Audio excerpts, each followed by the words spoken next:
সবাইকে স্বাগতম জানাচ্ছি কলিস রেসিপিতে। আবারও চলে এলাম আরও একটি নতুন রেসিপি নিয়ে। আমার আজকের রেসিপি বিকেলের নাস্তায় দারুণ স্বাদের একটি স্ন্যাক্সের রেসিপি থাকছে আজকে। আশা করছি সবার ভালো লাগবে। তাহলে চলুন দেখে নিই। রেসিপিটি তৈরির জন্য প্রথমে একটি মিক্সিং বোলের মধ্যে 1 কাপ পরিমাণ বেসন নিয়ে নিচ্ছি।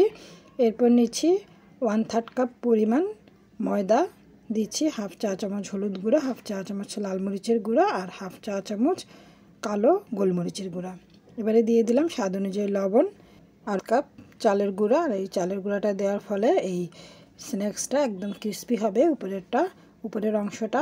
এবারে সব কিছু একসাথে ভালো করে মিক্সড করে নিয়ে অল্প অল্প করে পানি অ্যাড করব। এখানে আমি 1 কাপ পরিমাণ পানি নিয়েছি। পানিটা অল্প অল্প করে অ্যাড করে একটা রানিং একটা ব্যাটার তৈরি করে নিব। একসাথে পুরোটা পানি দিয়ে দিলে অনেক বেশি পাতলা হয়ে যেতে পারে ব্যাটারটাতে। অল্প অল্প করে পানি অ্যাড করে ব্যাটারটা তৈরি করে নিতে হবে। খুব ভালো করে হ্যান্ড উইক্সের সাহায্যে মিক্সড করে নিচ্ছি। আরও একটু পানি অ্যাড করে নিচ্ছি। দেখতেই পাচ্ছেন ব্যাটারটা খুব বেশি ঘন কিংবা একদম পাতলা হবে না, ঠিক এরকম কনসিস্টেন্সির হবে। এবারে এর মধ্যে অ্যাড করে দিব হাফ চা চামচ বেকিং সোডা। এই বেকিং সোডাটা দেওয়ার ফলে আমি যে নাস্তাগুলো তৈরি করব সেগুলো ফুলকো হবে এবং উপরের অংশটা ক্রিস্পিও হবে। বেকিং সোডা দিয়ে আবার জাস্ট কয়েক সেকেন্ডের মতো একটু খুব ভালো করে সব কিছু একসাথে মিক্সড করে নিলেই আমার এই ব্যাটারটা তৈরি। আমি দেখিয়ে দিচ্ছি এর ঘনত্বটা ঠিক এইরকম হবে। একটা আঙুল এই ব্যাটারে কোট করে নিলে দেখা যাবে যে আঙুলের পুরোটা অংশ খুব সুন্দরভাবে কোট হয়ে গিয়েছে। তাহলে বুঝতে হবে ব্যাটারটা একদম তৈরি। এবার ব্যাটারটা রেস্টে রেখে দিচ্ছি। এবারে পুরটা তৈরি করতে চলে যাচ্ছি। সেজন্য একটি প্যানে প্রথমেই দিয়ে দিচ্ছি 2 টেবিল চামচ রান্নার রেগুলার তেল আর 2 টেবিল চামচ পেঁয়াজ কুচি। আর পেঁয়াজটাকে একদম ছোট করে কেটে নিয়েছি। এবারে চুলার আঁচটা মিডিয়ামে রেখে এই পেঁয়াজটাকে সুন্দর একটা ব্রাউন কালার আসার আগ পর্যন্ত ভেজে নেব। আর যখন পেঁয়াজটা এরকম ব্রাউন কালার হতে শুরু করবে তখন এর মধ্যে দিচ্ছি হাফ চা চামচ জিরার গুঁড়া আর হাফ চা চামচ গরম মশলার গুঁড়া। জিরা আর গরম মশলার গুঁড়াটা দেওয়ার পরে জাস্ট একটু তেলের মধ্যে এটা সাথে করে নিয়ে এর মধ্যে দিয়ে দিচ্ছি 2 কাপ পরিমাণ সিদ্ধ করে নেওয়া আলু। সেই আলুটাকে খুব ভালো করে ম্যাশ করে নিয়েছি। ম্যাশ করে নিয়ে আলুটাকে এবার মশলার সাথে খুব ভালো করে মিক্সড করে নিচ্ছি। আপনাদের প্রয়োজন অনুযায়ী আলুটা এখানে যতটুকু চপ আপনারা তৈরি করতে চান সেই অনুযায়ী আলুটা এখানে ব্যবহার করলেই হবে। আমি অনেকগুলো চপ তৈরি করেছি তাই আমি এখানে 2 কাপ পরিমাণ আলু ব্যবহার করেছি। আর 2 কাপ আলুর জন্য আমি এখানে 2টো সিদ্ধ ডিম নিয়েছি। সেই 2টো সিদ্ধ ডিম আমি একটি গ্রেটারের সাহায্যে গ্রেট করে নিচ্ছি। তবে আপনারা চাইলে ছুরির সাহায্যে ছোটো করে কেটেও এখানে ব্যবহার করতে পারেন। ডিম এবং আলু দিয়ে বিকেলের নাস্তায় তৈরি এই স্ন্যাক্সটি বাচ্চারা ভীষণ পছন্দ করে আর খুবই হেলদি, খুবই অল্প মশলা আর অল্প উপকরণে কিন্তু এটা তৈরি করা যায়। আর ডিম আর আলু সাধারণত আমাদের ঘরে সবসময় থাকে, তাই খুব সহজে আর ঝটপট কিন্তু এই নাস্তাটি তৈরি করে ফেলতে পারবেন।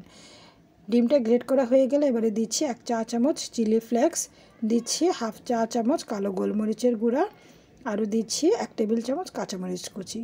সব কিছু একসাথে খুব ভালো করে মিক্স করে নিচ্ছি। আর খুবই অল্প উপকরণে এবং যে উপকরণগুলো সাধারণত সবসময় আমাদের হাতের কাছেই থাকে সেই উপকরণেই কিন্তু এই স্ন্যাক্সটা তৈরি করা যাবে। আর ভীষণই হেলদি। বাচ্চারা কিন্তু এমনিতে ডিম খেতে চায় না, এভাবে করে স্ন্যাক্স তৈরি করে দিলে বাচ্চারা কিন্তু পছন্দ করে ডিমটা খাবে। এবারে দিচ্ছি বেশ কিছুটা ধনিয়া পাতা কুচি আর 1 প্যাকেট যে কোনো নুডলসের মশলা 1 প্যাকেট দিলেই হবে। এতে করে সুন্দর একটা ফ্লেভার পাওয়া যাবে। আর এই চটপটা একটা ফ্লেভারের কারণে বাচ্চারা কিন্তু এই চপটা খুব মজা করে আর আনন্দ নিয়ে খাবে। সব কিছু একসাথে খুব ভালো করে মিক্সড করে নিচ্ছি। আর চুলার আঁচটা কিন্তু আমি একেবারে লোতে রেখেছি, তা না হলে নিচ দিয়ে পুড়ে যাবে আর এই চপগুলো খুব ভালো হবে না। সব কিছু ভালোভাবে মিক্সড করা হয়ে গেলে চুলা থেকে নামিয়ে এটাকে ঠান্ডা করে নিচ্ছি। আর ঠান্ডা হয়ে গেলে এবারে চপগুলো শেপ দিয়ে নিব। আপনারা আপনাদের পছন্দ মতো যে কোনো শেপের চপ তৈরি করে নিতে পারেন। তবে আমি এই চপগুলোকে ওভাল শেপ করে নিচ্ছি, এতে করে দেখতে সুন্দর লাগবে। সবসময় একই রকম শেপের খাবারও কিন্তু বাচ্চারা দেখলে মনে করে একই খাবার হয়তো, তাই চপগুলোকে একটু ডিম্বাকৃতির শেপ তৈরি করে নিলাম, দেখতেই পাচ্ছেন।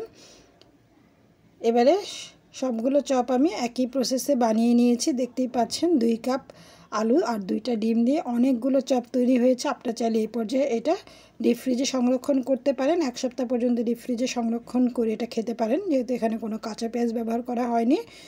আর ডিপ ফ্রিজ থেকে বের করে তারপর প্রয়োজন অনুসারে এগুলো ভেজে নিতে পারেন। এবার আমি চপগুলো ভেজে নেব। সেজন্য প্রথমে একটা চপ নিয়ে প্রথমেই যেই বেসনের মিশ্রণটা তৈরি করে নিয়েছিলাম তার মধ্যে দিয়ে দিলাম। আর বেসন দিয়ে খুব ভালো করে উপরটা কোট করে নিয়ে তেলের মধ্যে দিয়ে দিচ্ছি। আর প্রথম ব্যাচে যতগুলো চপ দেওয়া যায় একটু স্পেস রেখে ততগুলো চপ দিয়ে দিচ্ছি। কেউ চাইলে এই চপটা বেসন দিয়ে না ভেজে ডিম এবং বিস্কিটের গুঁড়ায় কোট করেও ভেজে নিতে পারেন, সেটাও কিন্তু খেতে মজার হয়। আর এটাও কিন্তু ভীষণ মজার।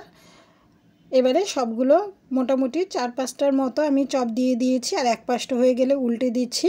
আর চুলার আঁচটা কিন্তু মিডিয়াম টু হাইয়ের মাঝামাঝি রেখেছি, যেহেতু আলুটা সেদ্ধ করা আর কোনো কিছু এখানে কুক হওয়া নেই, শুধু উপরের অংশটা ক্রিস্পি হবে, তাই চুলাটা মিডিয়ামে রেখে এগুলো ভেজে নিবা। আর হাইতে করে রাখলে দেখা যাবে যে উপরের বেসনটা পুড়ে যাবে আর খেতেও ভালো লাগবে না। আর যখন সুন্দর একটা এরকম ব্রাউন কালার চলে আসবে, দেখতেই পাচ্ছেন চমৎকার একটা লাইট কালার চলে এসেছে, ঠিক এই পর্যায়ে এসে আমি এই চপগুলোকে নামিয়ে নিচ্ছি। চপগুলো নামিয়ে পরিবেশন করছি, আর দেখতে কতটা লোভনীয় লাগছে, খেতে কিন্তু ভীষণ মজাদার, বাচ্চা থেকে বড় সকলেই ভীষণ পছন্দ করবে। আশা করছি বিকেলের নাস্তায় এই রেসিপিটি সবার ভালো লেগেছে। আর ভালো লাগলে চ্যানেলটি সাবস্ক্রাইব করে বেল আইকনে ক্লিক করে রাখুন এবং ফ্রেন্ডস অ্যান্ড ফ্যামিলির সাথে শেয়ার করুন। সবাইকে ধন্যবাদ জানিয়ে আজকের মতো এখানেই বিদায় নিচ্ছি। সবাই ভালো থাকুন, সুস্থ থাকুন। আল্লাহ হাফিজ।